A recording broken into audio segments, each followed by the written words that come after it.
আমি আজকে তোমাদের একটা গুণের কৌশল দেখাবো। ঠিক আছে, এই যে দেখো 203 605 মাঝখানে যদি শূন্য থাকে তবে সম্ভব।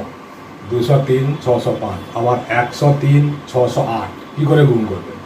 এই যে প্রথমে সংখ্যাটা আছে 5 আর 3, 5কে 3কে গুণ করে বসিয়ে দাও, কত হয়? 5 3 15। এবার কি করবে? এই দুটো সংখ্যা কোনাকুনি গুণ করে যোগ করবে। 6 আর 3 যোগ করলে কত হয়? 18। 5 আর 2 যোগ করলে কত হয়? 5 আর 2 গুণ করলে কত হয়? 10। তাহলে 18 আর 10 কত হয়? 28। এখানে বসিয়ে দাও। তারপরে কি করবে? এই সংখ্যাটা গুণ করে বসিয়ে দাও, 6 2 12। দেখো এটা অ্যান্সার হয়ে যাবে।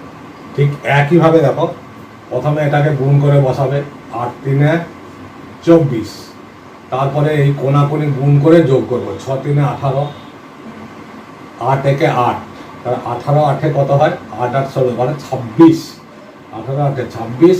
তারপরে আবার এইটাকে গুণ করবে, 6 1 6। ওকে।